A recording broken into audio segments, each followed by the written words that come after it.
Education company. Maria builds and led global innovation teams, driving innovation curriculum in a learning educational process. So, Maria, I would like to talk with you about several topics, actually, because first of all, it's a great honor and a chance for us to have you today joining this session.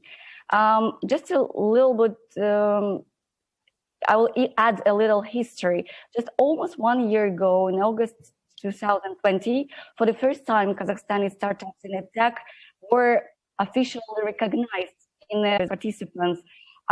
In Aero, like this is a proctoring system, some marketplaces, William Land, one of our biggest edtech company. So what do you think about the potential market development in CIS countries and in Kazakhstan in particular? Do we have a potential to grow the real edtech community? That's a great question. Firstly, thank you so much for having me on this wonderful conference. It's a great program. I think actually there's a huge amount of potential for EdTech in Russia and the CIS countries, and in particular in Kazakhstan. I mean, especially now. So the world has turned more digital in education in particular. And many people have been thinking about the ways in which education may move back to what it was pre-COVID, or may continue on with the digitization progress. And what we're seeing around the world is that although schools, of course, K-12 schools will ultimately move back and learn on campus inside schools, and that's very important.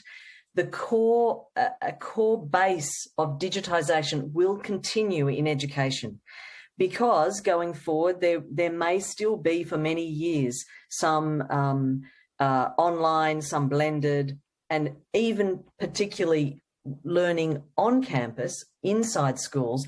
There will continue to be a stronger digital core to learning, digital content, digital communications. Once the world moves to digitally communicating with parents or providing more adaptive work online, it's not going to move back. And so every country has the opportunity to progress their edtech.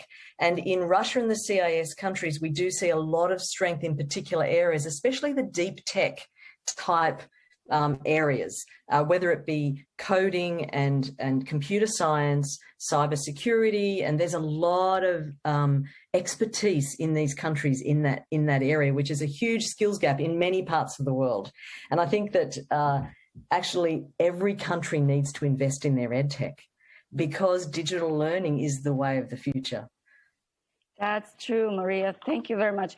So everyone now speaking about the pandemic, post-pandemic effect. So I guess for the edtech industry, it was a kind of the black swan effect. It was not only the negative sides. There are many positive sides we can just discover for ourselves. So thanks to this, actually, edtech all over the world are on fire now.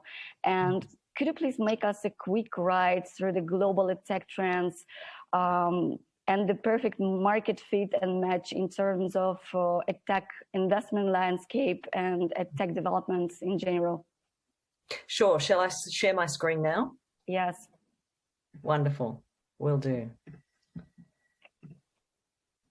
Okay, so just a very, very quick run through of what's happening in global edtech funding. Firstly, the edtech spending across the whole of the world, from pre-K right through to K-12 higher education and workforce upskilling, is still only a very small component of overall digital spend, of overall spend in education. So there's a long way to go. There's still a long way to go. What we are seeing is many schools and universities and businesses building their digital infrastructure. And so that means that we've seen EdTech huge amounts of activity in EdTech growth and funding in learning management systems, digital content, those sort of infrastructure, not to mention internet connectivity and security and cloud and so on. But a big, big digital infrastructure catch-up, in particular for schools. And that will continue over the next couple of years. We are also seeing a rise of B2C, direct-to-consumer models for education. And this is driven by a whole range of things, but we're already seeing that happen. And let me move on to what the actual investment in EdTech that we are seeing. Moving through, you can see the shape of this chart. And 2020 was massive, huge, and 2021 is going to be even bigger. The big difference here is that we're getting some changes in volumes in different countries, because context matters with education. What's happening in one market is not happening in another because the context is different.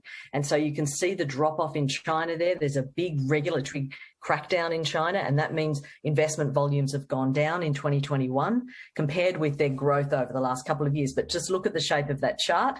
EdTech investment is growing, and that means EdTech use is growing. And I think what we're seeing here is a new high plateau, a new normal.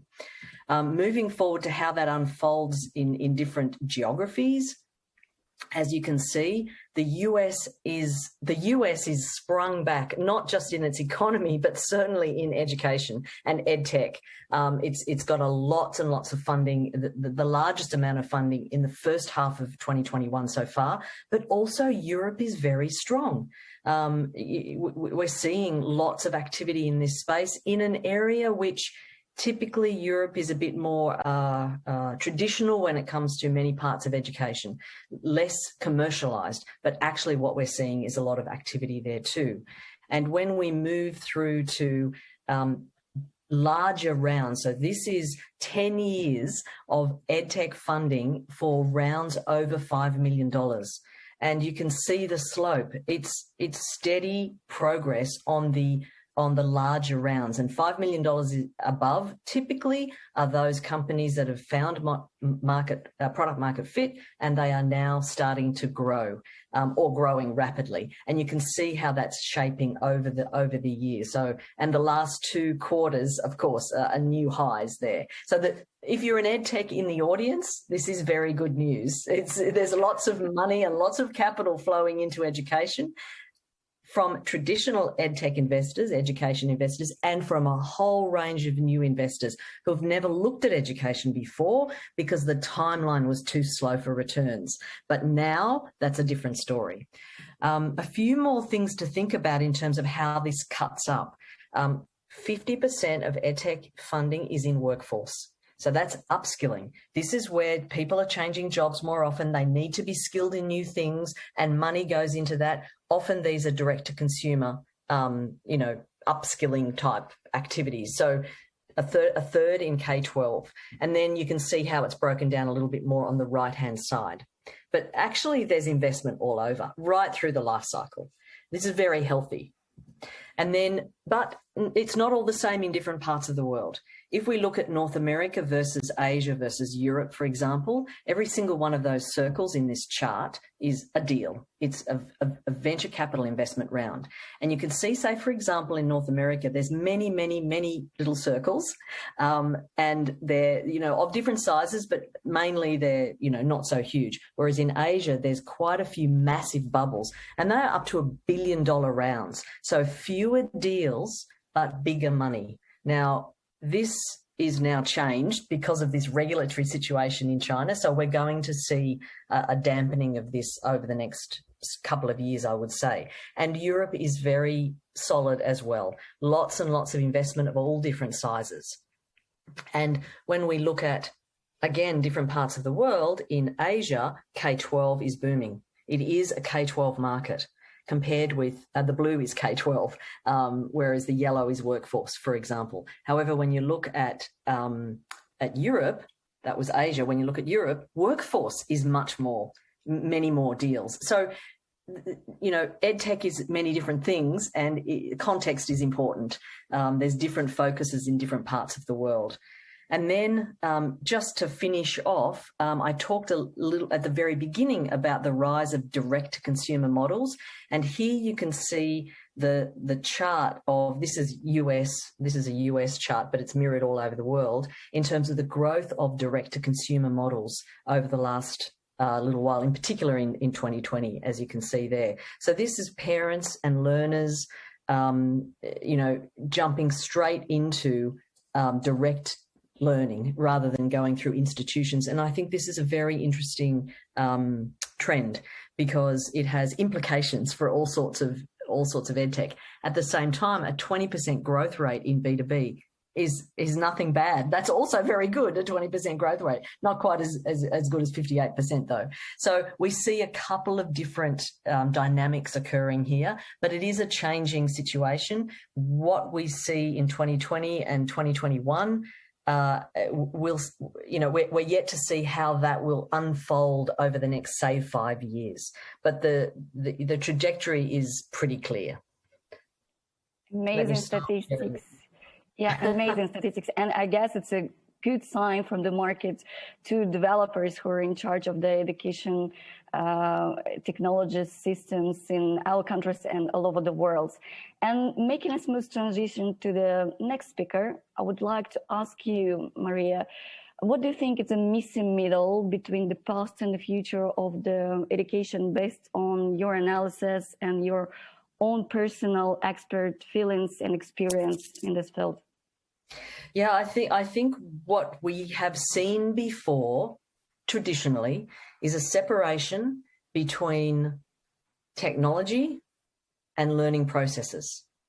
And what we will see in the future is a much more integrated approach, and this is collaboration rather than separation. So we will see governments much more involved in making technology decisions, and we will see schools more involved in making technology decisions, and we'll see technology companies more involved in pedagogy. We need all these sides to collaborate rather than be separated in silos. You can't have only technology companies doing edtech. You need pedagogues in there as well. And you can't just have teachers fumbling around with technology. You need technology companies to work with them. So this sort of collaboration, I think, integration and collaboration is going to be a mark of the future compared with the past. That's the gap that has been, but I hope it's closing. Thank you. Very interesting, Tadas. I'm just keeping notes, and I'll try to make a summary at the end. I guess we're more or less in line what Ekaterina, our next speaker, will be talking about.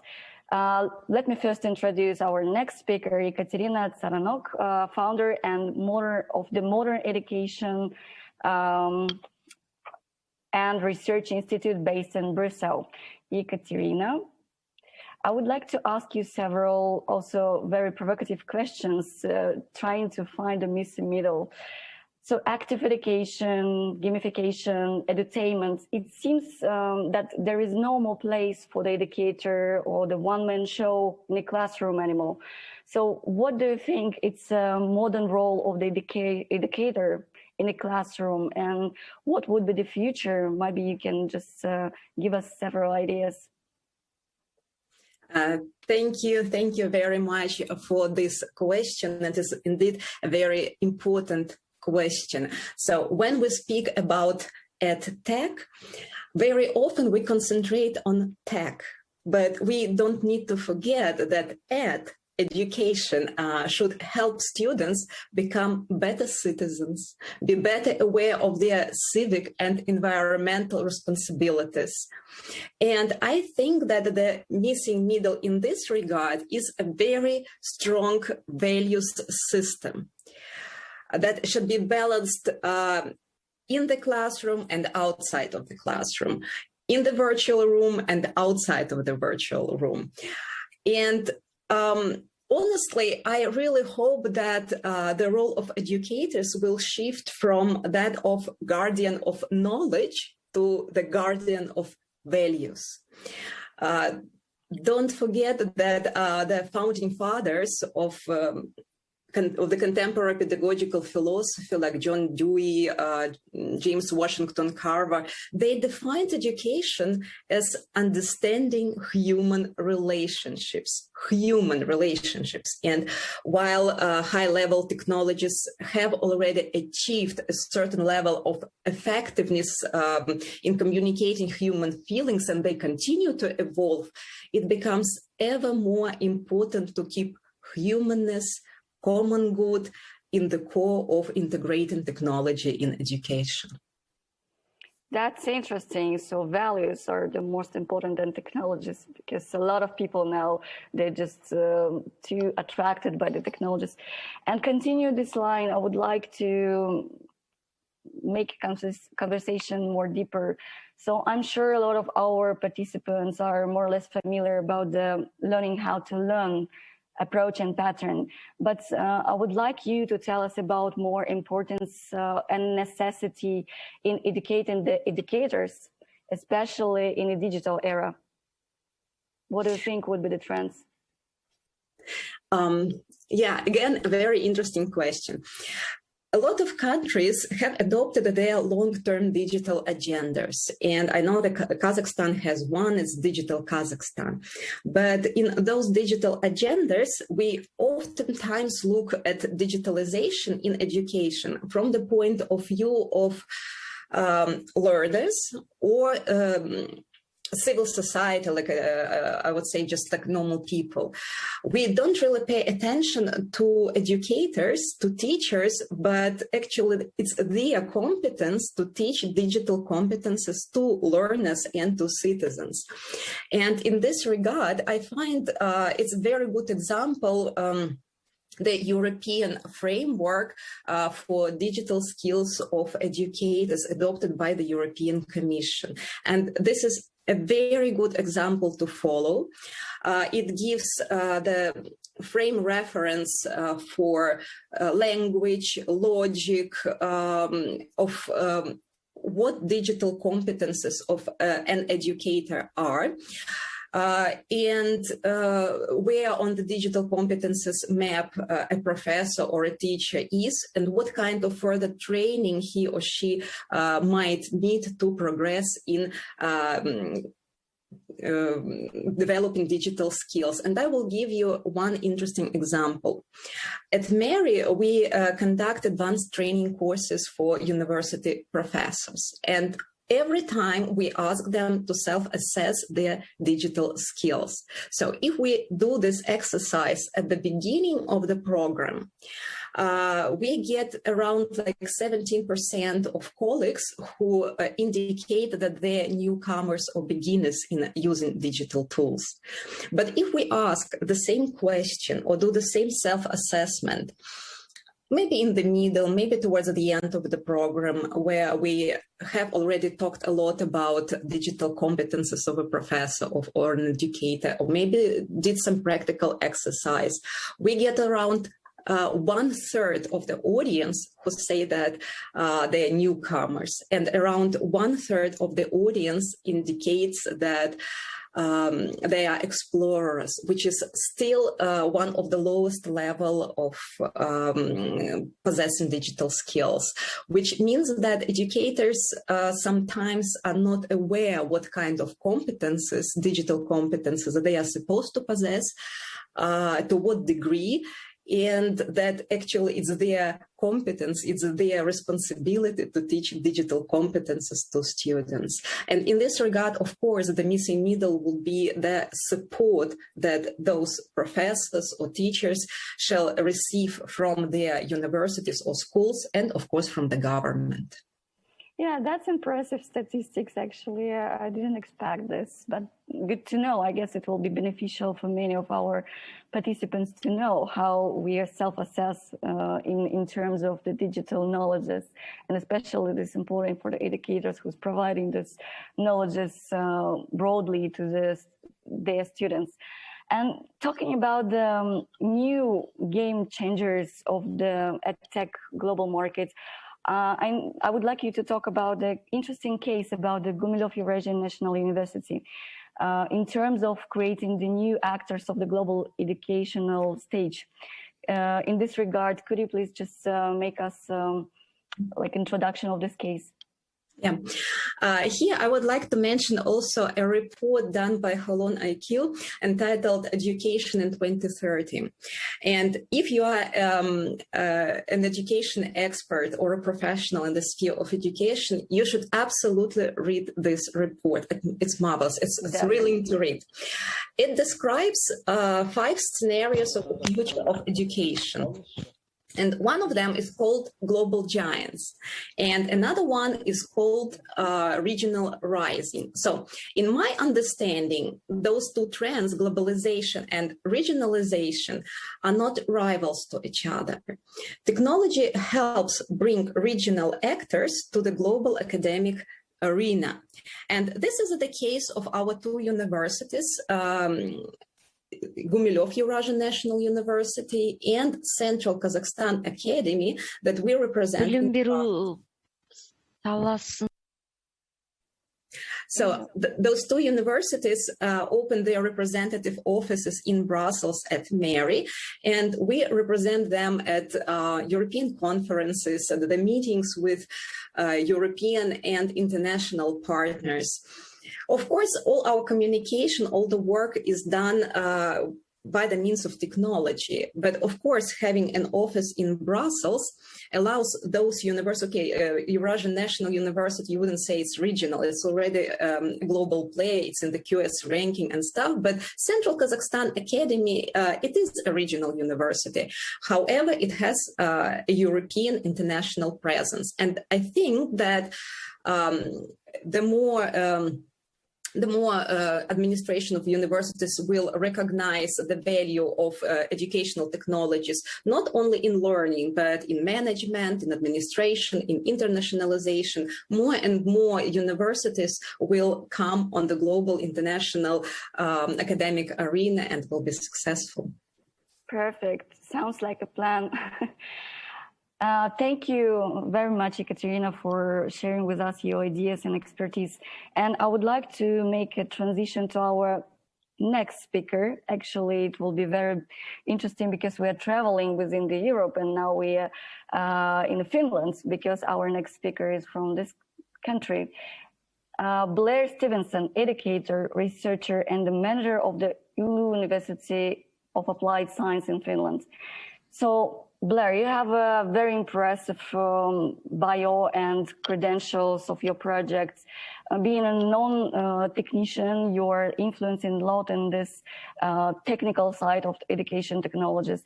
So could you please tell us about your vision of the modern meaningful interaction between humans and machines, technologies and methodology?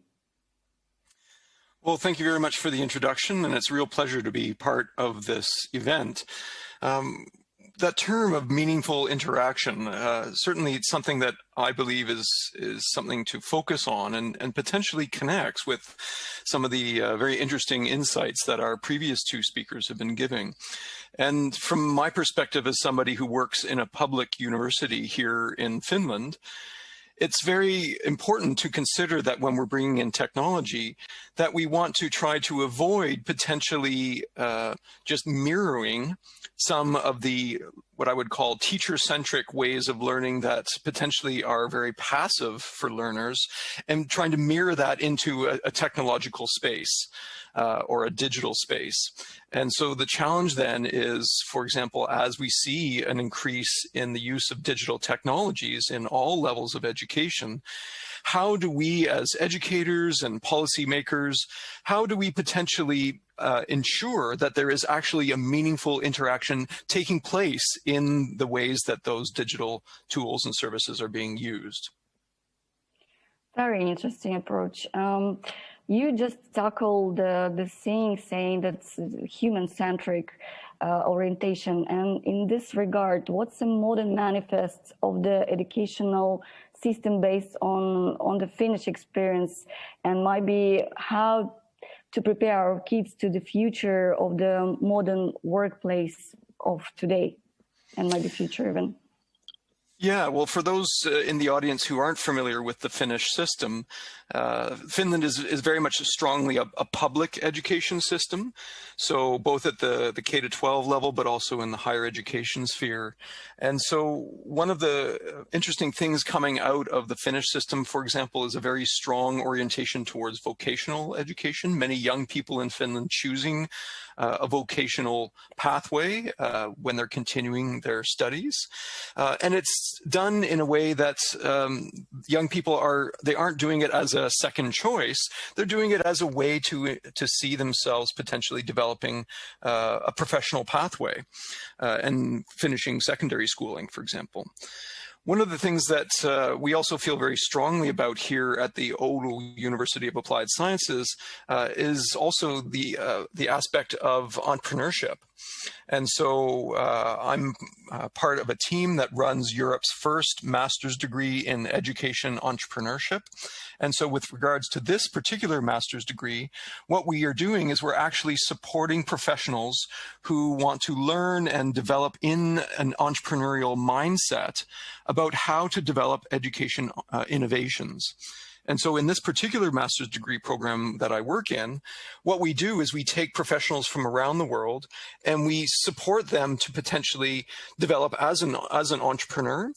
But if they aren't necessarily going to become an entrepreneur, they're also learning from the mindset of being an entrepreneur and how that can potentially help them in their own professional work, whether they're a classroom teacher, a professor at a university, or somebody who is actually developing an Edtech startup.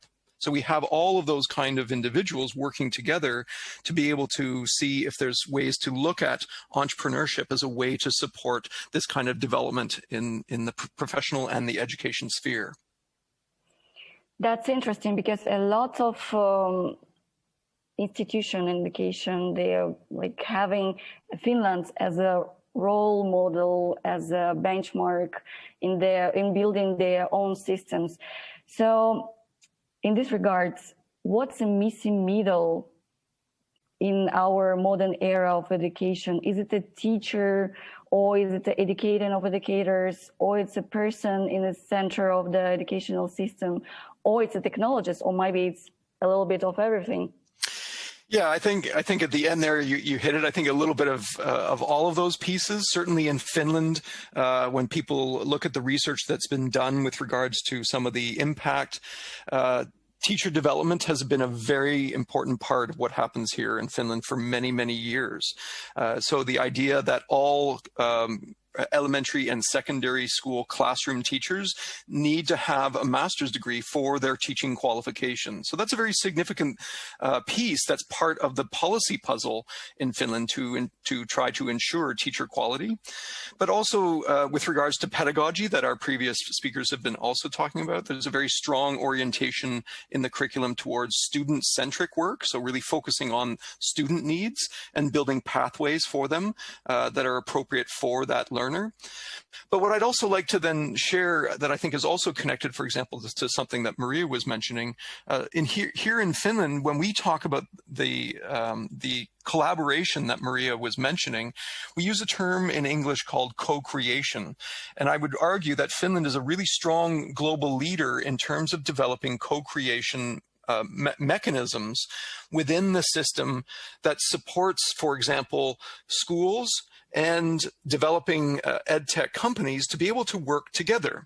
Now, what that means is it offers those companies an opportunity to develop their products and services in collaboration with teachers and schools, but it also means that schools are actually very heavily involved and are integrated in the process of design. So there's also a whole process that, for example, the teachers working in those schools, they begin to develop the competencies that Ekaterina was talking about with regards to allowing them to understand how to meaningfully integrate these technologies in a pedagogical way that is supportive to effective pedagogy for students. That's very beneficial. Thank you for sharing with us your experience and opinion and expertise. Let me introduce our next speaker, and actually we continue to travel around the educational world. And now we're switching to our next speaker, Sorabh Bajaj. He's from the Coursera Skills Transformational Services. He's a consultant in this area. And, you know, I would like to make a transition from the pedagogy, education, students and teachers to the workplace. because it all ends in the open markets, and we should be ready and prepare our students and kids for this. So could you please share with us what's a skills-first learning approach, and what does it mean in terms of developing the critical skills to be matched with the critical roles in the workforce market? Absolutely. And is it a perfect match in this? Thank you. I'll share my screen and walk us all through, what I see based on, where I work at Coursera, what clients are doing, why are they doing that? So let me talk a little bit about that. And there is a reason, because, when we had 2007, 2008 time frame, money was tight with organizations. Again, 2020 economy was, certainly shrinking across the globe.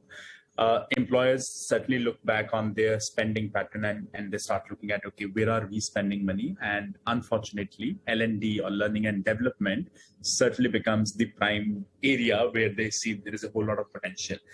And now but at the same time, employers also understand that while we can reduce a little bit of budget on the learning and development for employees, it should not come at a cost of them not picking up the relevant skills.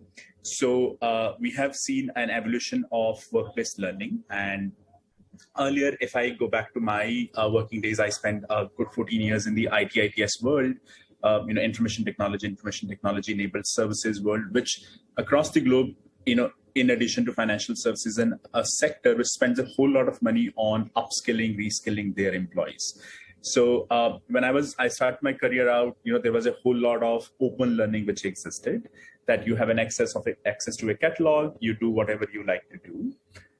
Then companies realized, while that's a good thing to do because it helps employees to pursue their interests, but it may not necessarily help us measure return on investment from a work impact perspective. So they started pushing, if I may use that word, to some extent, guided learning, that there is a defined learning process everyone has to go through based on their competencies, based on their skills, and the impact they can have on the functions of their teams. And then now we are seeing that companies are actually becoming more and more, employers are becoming more and more particular about the skills they want their employees to have so that they bring that relevant impact in their work. Now, I'm not saying that, open learning is not relevant or guided learning is not relevant. All of these three will exist, but we are seeing that skills-first learning is becoming more and more center of the stage. While there is certainly guided learning, there is certainly open learning, because you cannot just take opportunity of learning from individuals.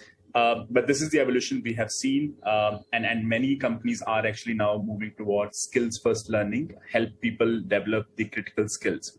And it's not just companies. So we just wanted to validate that. Is it because the administrators, program administrators, or learning leaders across the companies are pushing towards skills-first learning, or is it individuals themselves also want that? And interestingly, we did a quick survey with some of our client learners and client administrators, and we figured out that a large number of administrators as well as learners prefer skills-first learning because from a learner's perspective, it's self-gratifying. From employer's perspective, it is certainly a return on the investment. So absolutely, skills-first learning is here to stay. It's not new. It has been around for some time, but I think online learning has actually enabled that much. Because in the next slides, what all of us will see is that, how technology is actually helping us deliver and measure skills-first learning. So what does it require? What do we require to actually enable skills-first learning from a Coursera's perspective? If I may talk about, we use something called as a terminology called academies at Coursera. So academies are essentially a collection of skill sets. A skill set in turn is actually a job role with defined skill proficiency. So let me quickly take a step back and say data science, data analytics is an academy at Coursera. Under data academy, there are roles, data scientist, AI-aware professional, so on and so forth. For each of those roles, what are the skills people would need based on all the data we collect, globally from our learners on our consumer platform and our enterprise platform? We bring that information and we say, okay, these are the proficiencies people are picking up at different organizations by role.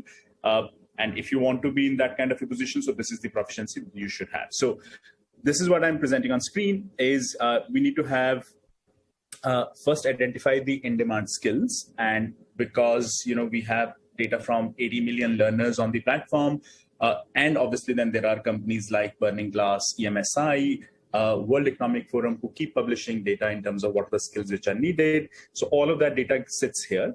The second thing is we need the relevant content to actually enable that learning. So we have identified the skills. Now, where is the content coming from?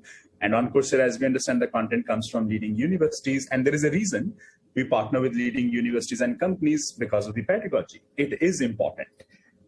Because we just don't want our learners to be watching some videos, answering some quizzes, but rather develop skills to master a particular level of proficiency. Then secondly, because many of our learners are actually picking up data science, information technology skills, it's more important that they actually get to experience the tools they will be using. So hands-on learning becomes important. And in the world where we are today, it's not always possible to actually walk up to your university's lab and then get your hands dirty on how to actually work on a particular software package. So we have enabled Coursera labs to enable hands-on learning, wherein people can actually access software packages through a browser without even downloading them on the local machines. And then lastly, measurement and actionable insights. How do we measure? There is a science behind how do we measure skills proficiency, but from a ROI perspective, as I said, return on investment perspective, companies are interested in measuring and seeing the impact of the spending they have done. Just a couple of examples, and then Elmira, I will get back to you and see if there are any specific questions you would like me to answer.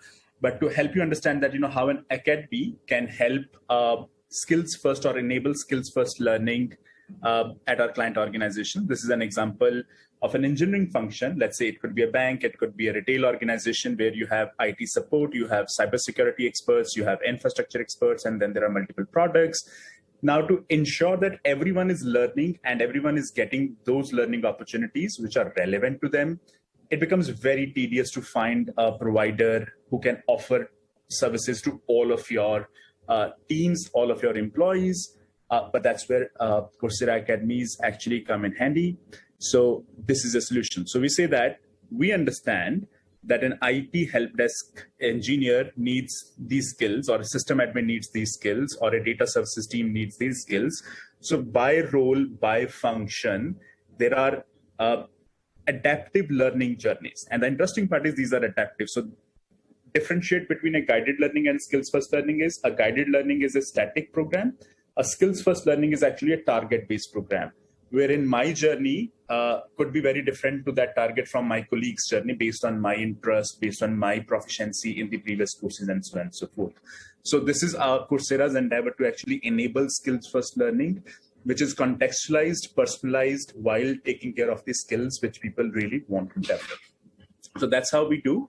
And this is an example of a skill set wherein if somebody aspires to pick up the skills equivalent to a software engineer, on the right hand side you see that there are skill targets, and then under you see that there is course recommendations. Now these course recommendations will vary by individual based on what is their current status on skill proficiency, but also based on how much did I score in my previous assessment. If I scored higher, I can expect a more difficult course. If I scored lower, I can expect a relatively easier course. So that's skill sets. And then as I spoke about, so it's a target skill set for any role. Skill sets include target proficiency for each skill. Then there is obviously world-class content to enable that learning. And this content is actually, and then there are a whole lot of guided projects to enable hands-on experience for learners to pick up those relevant skills. This is how a journey of a learner would look like on Coursera. They can pick up their skills in real time. You will be able to see what are the skills they are developing. So that's something, which, and obviously you can create leaderboards and so on and so forth. So that's the kind of evolution we have seen that companies are actually looking at. And then on Coursera, there are obviously a whole lot of academies which are available, which can be taken and then applied to a function by role and so on and so forth. So to enable that, as I said, there is courses from universities, and there is a reason because of pedagogy, the depth of the skill they can develop. This is an example of a guided project. I will not get into the details, but as you can see, this is a browser. So Tableau is being accessed by learner and the instructor through browser, and neither of them has actually downloaded anything on their machine. So everything is through a virtual machine. And then this is how program administrators, companies would look at, what is the level of proficiency their employees have built over a period of time. And you can also benchmark the data. Let's say if I'm a finance organization and want to see that, how my employee skill sets compare against, let's say, top 4 companies in my country or top 10 companies in the world. So that's what we are looking at, Elmira, from a skills first learning at workplace, that there is an evolution from open learning to skills first learning so that people have the relevant skills, and it's a laser sharp focus on return on investment. But absolutely, if there is anything specific, I can help you.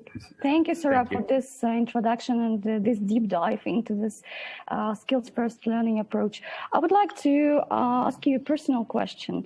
I know you've been working more than 14 years in open markets, and you also have an experience in the large company, technological company like Accenture, for example.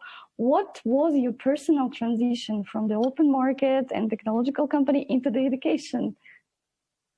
Oh, that's very interesting, Elmira. Thank you for asking. So I actually have been, so if you look at my resume, you will see that, I have been associated with education institutions for the last 12 odd years. So I have taught for Northwestern. I currently teach for UC San Diego, and in India, I teach for a couple of universities.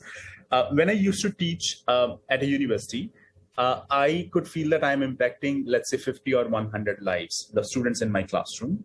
But at Coursera, working with an Edtech company, I think there is a multiplier effect. And that's the reason, which compelled me to come and work for an Edtech company and see that we can actually bring quality education to large number of people. So that's the multiplier effect, which keeps me going at Coursera. But thank you for asking. Very interesting experience. Maybe it will motivate someone to do the same career paths, as you say, the skill-based career developments. There is 5 minutes left, and I would like to ask everyone, can you hear me? There is some technical issues. Elmira, we can hear you.